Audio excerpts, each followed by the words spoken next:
안녕하십니까. 회기동 주민자치회장 신영걸입니다.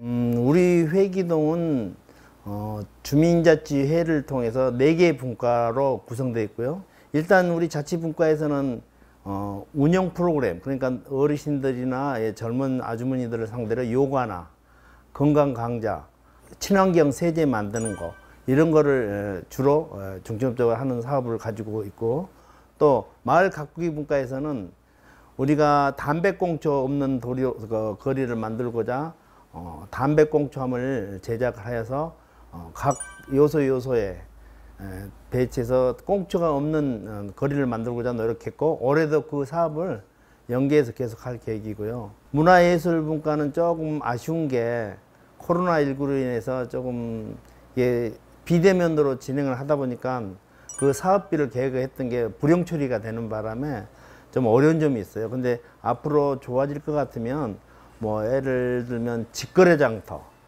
이런 거, 그리고 학교가 있고 대학교가 있고 이런 주민들하고 대학생들과 어우러져서 할 수 있는 그러한 행사들을 다양하게 준비하고 있습니다. 마지막 청년분과에서는 학생들과 청년들과 초등학교의 학부형하고 학생들하고 둘이 어울려져서 뭔가 애들을 위해서 청년들이 가르쳐주고, 예를 들면 에코백을 제작해서 만들어서 애들한테 준다든가 이런 사업들을 계획하고 있습니다.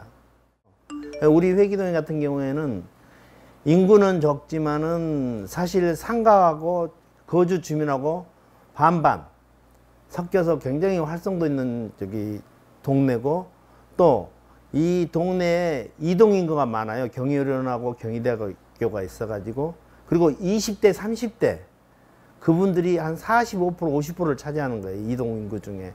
그래, 이런 부분들이 이동인구가 많은 거를 장점으로 해서 우리 동네 경제가 좀 활성화되었으면 하는 바람으로, 특히 또 우리 이런 전통적인 추어탕 같은 경우는 건강식이기 때문에 우리 그런 젊은 친구들한테도 이런 먹거리를 홍보해서 우리 회기동이 좀 경제에 좀 부흥됐으면 하는 바람으로 우리 이 추어탕 가게를 추천하게 되었습니다.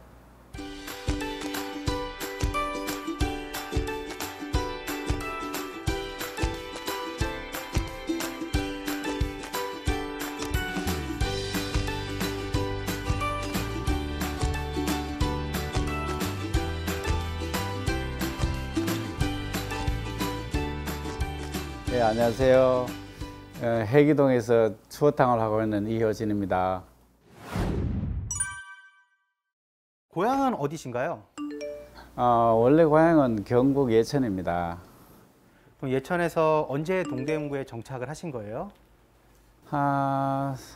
서울 올라와가지고 한 20년 정도 된 것 같은데요.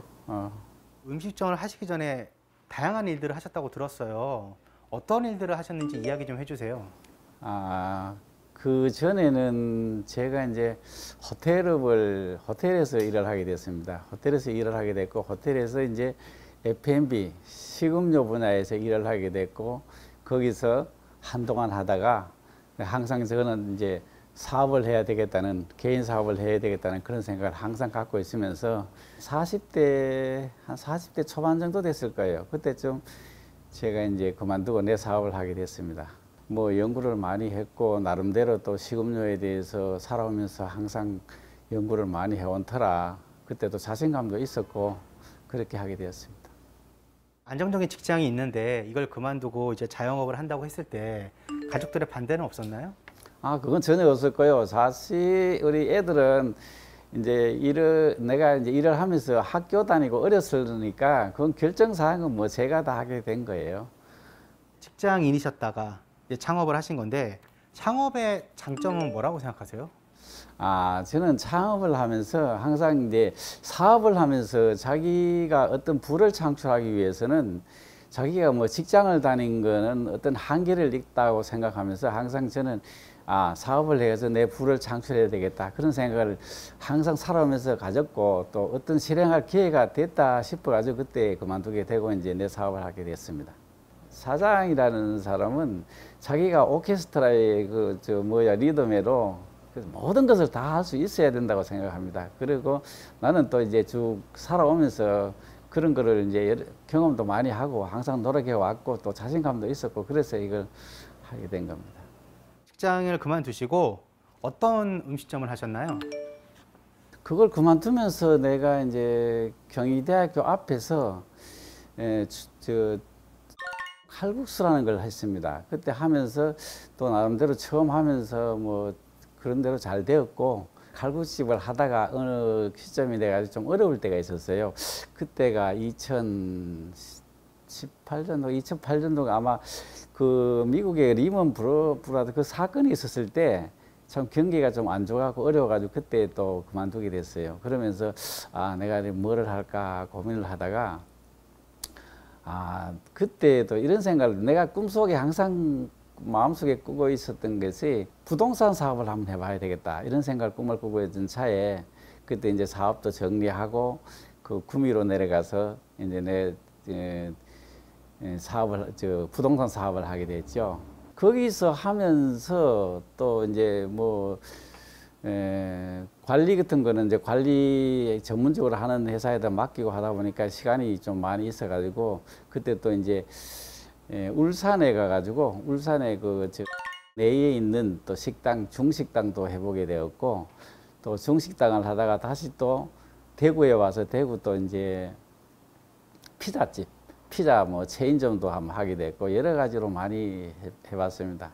그리고 서울에 있을 때도 또 뭐 이제 호텔에 있던 그런 그 일식 요리사를 잘 알게 돼가지고 또 그 일식점도 잠깐 해보게 되고 그 음식점에 대해서는 두루두루 경험을 한 것 같습니다.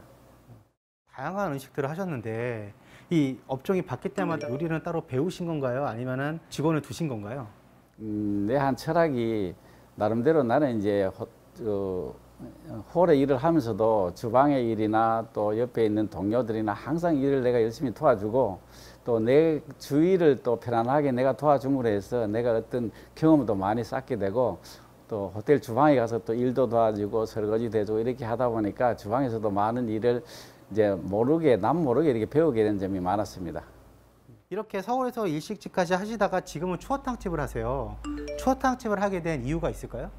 아, 그거는 이제 여러 가지 음식을 여러 종류를 하다 보니까 다른 음식들은 보니까 어떤 계절에 어떤 뭐 일식 같은 건 비브리오라든가 또 고깃집 같은 경우는 또 뭐 구제역이라든가 이런 그런 어떤 계절적이라 그럴까 그런 문제점이 있어가지고 그런 문제점이 없는 것을 한번 해봐야 되겠다 생각하고 내가 이제 찾은 게 추어탕을 하게 된 동기입니다. 이 음식점에서 하루 일과는 어떻게 진행이 되나요? 하루에 일어나면은 이제 뭐 준비하고 통상적으로 보통 이제 9시 반쯤 준비해가지고 한 10시쯤이나 10시 반쯤에 이제 오픈을 하고 저녁에 보통 한 10시까지 하는데 손님이 없으면 조금 일찍 문 닫는 경우도 있는데 대다수 보면 뭐 요새 같은 경우는 이제 코로나나 뭐 이런 것 때문에 조금 일찍 닫는 경우도 있습니다. 그래서 보통 한 9시, 10시까지는 합니다. 브레이크 타임이나 휴무일은 따로 있으신가요? 그거는 뭐 브레이크 타임은 제가 가지는 그런 생각을 하고도 있었는데 그 정도로 뭐 이제 손님이 많다든가 할 때는 그렇게 하지만은 평소에 미리 준비를 해놓기 때문에 브레이크 타임을 안 가지고도 할 수 있는 그런 조건이 되어 있습니다. 재료 준비나 손질 같은 거는 일요일에 하시는 거예요? 아니면 이렇게 날짜가 정해져 있나요? 뭐 일요일 날 하는 것보다도 평일 날 손님 없을 때 모든 것을 준비하고 또 수시로 준비하고 또 뭐 일요일 날도 할 때가 있지만은 조금 일요일 날은 뭐 주로 시장 보는 일 그 정도로 하고 있습니다. 가게 대표 메뉴는 어떤 것들이 있나요? 추어탕 우리가 전문적으로 하니까 이제 추어탕을 전문적으로 하고 거기에 이제 또 파생된 게 뭐 우렁이랑 만두나 이런 파생된 이제 메뉴가 있고 거기서 이제 추어탕 코스도 있고 추어탕 정식도 있고 이렇게 있습니다. 거기서 이제 일반 손님이 오시는 거 보면은 가족들이나 또 단체들이 많이 오기 때문에 거기서 또 추어탕 못 드시는 분들을 위해서 또 돈가스라든가 그다음에 뭐 삼계탕 정도를 이렇게 같이 하고 있습니다.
새로운 추어탕도 좀 생각을 하고 계신 거예요?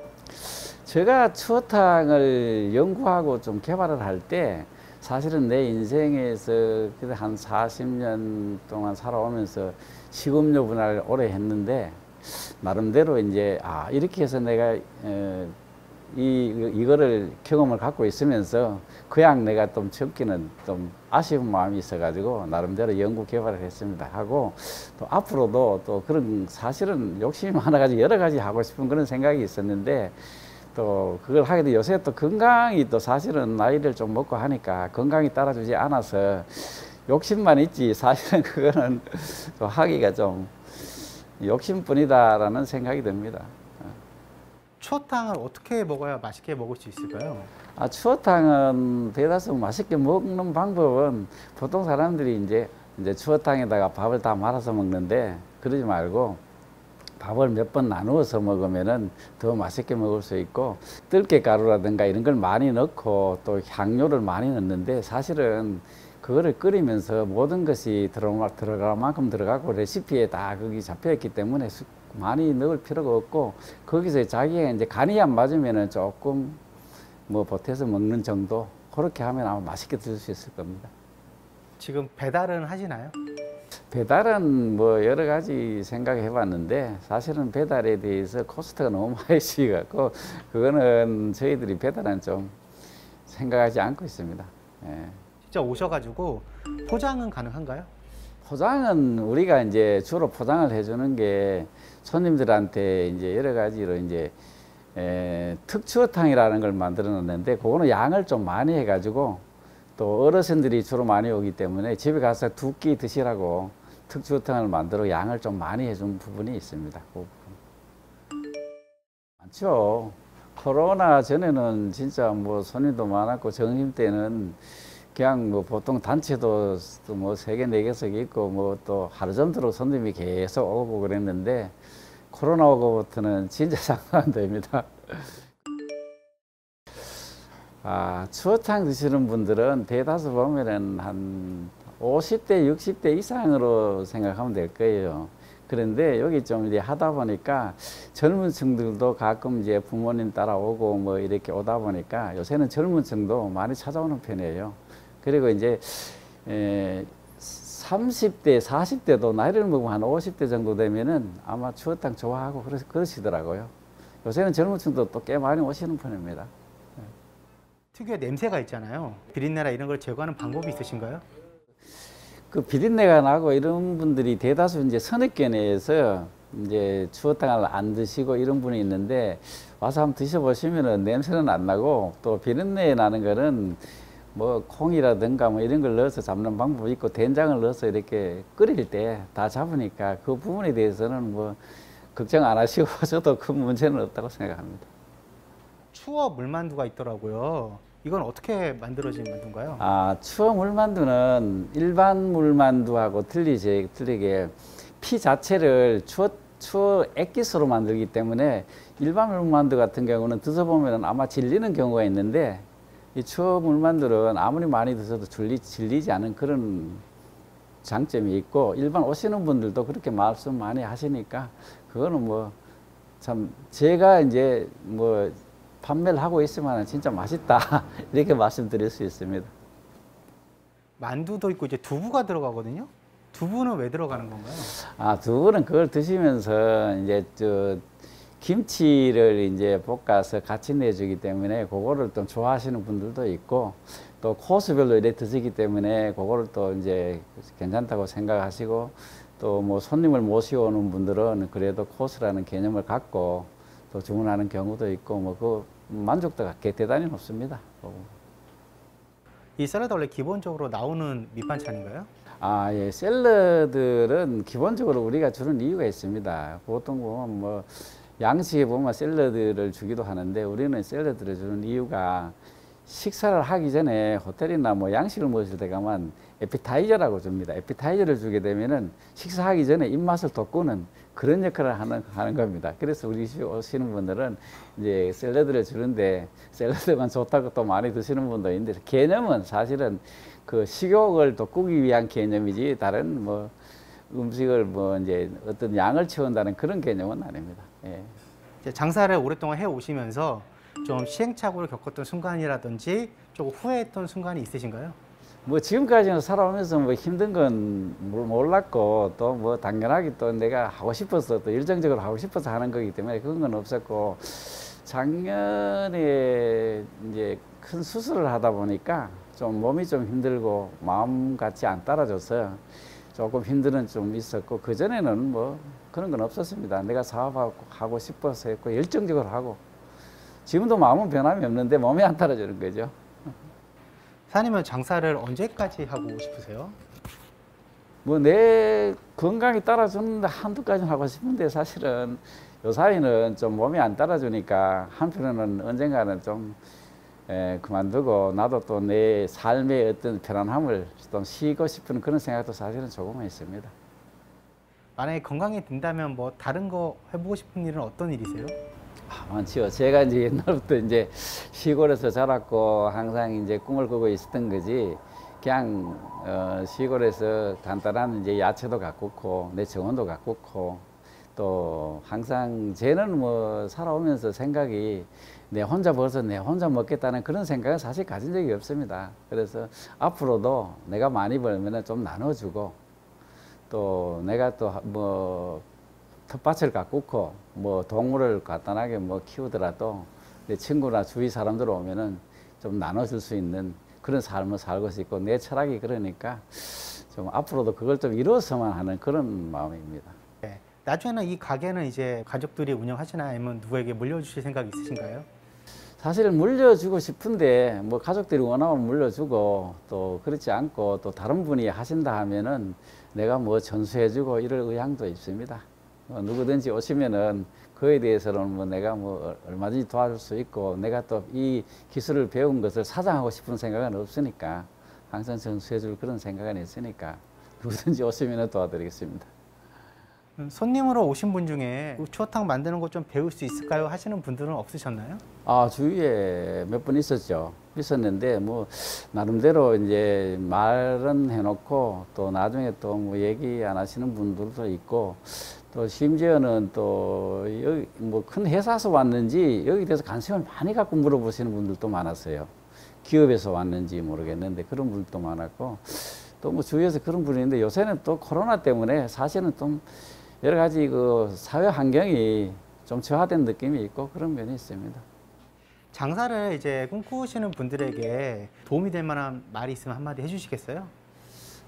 그거는 뭐 평소에 저도 생각을 많이 했던 부분인데, 뭐 예를 들면은 가끔 친구들이 와서 야, 나도 하나 그 좀 식당 하나 하면 안 되겠냐 이렇게 얘기하는 경우가 많습니다. 그래서 내가 이제 그 친구한테 이제 질문을 해봅니다. 야, 너가 지금 해본 일이 다른 거를 너 분야를 오랫동안 했기 때문에 그 분야에 대해서는 네가 최고라고 생각할 수 있잖아. 근데 식당이라는 거는 사실은 뭐 우리 와이프가 잘하니까 식당을 하면 되겠다고 생각하고, 또 내 친구가 도와주면 식당을 하면 되겠다고 생각하는데, 그거는 절대 오산이라고 생각합니다. 왜 그러냐면은 그 식당을 하는 사람하고 또 집에서 하는 음식하고는 그 질 양의 차이도 있고 모든 면의 차이가 있기 때문에 그건 또 오산이고, 또 우리가 생각할 때는 간단하게 어떤 사업을 하면 된다고 생각하는데, 나는 이 계통에 내가 평생을 해왔고, 또 너 친구 너 같은 경우는 너 분야에 대해서 평생을 해왔을 거 아니야. 그러면 평생을 해온 사람하고 또 네가 이 식당이라는 이 사업을 했을 때 처음 들어온 사람하고 경쟁을 했을 때 과연 이길 수 있냐, 그거 깊이 한번 생각해 봐야 될 것이라 생각합니다. 누구든지 사업을 한다는 자체는 사실은 쉬운 건 아닙니다. 뭐 달리기를 하고 사업을 하고 성공하는 사람이 과연 얼마나 될까, 누구나 다 이제 고민해 봐야 될 부분이고, 또 자기가 또 꿈을 갖고 꿈을 놓지 않으면은 언젠가는 사업에 성공할 수 있는 기회가 오리라고 생각하고, 자기가 열정적으로 꿈만 있다면은 그리고 무엇이든지 해낼 수 있다고 생각합니다. 감사합니다.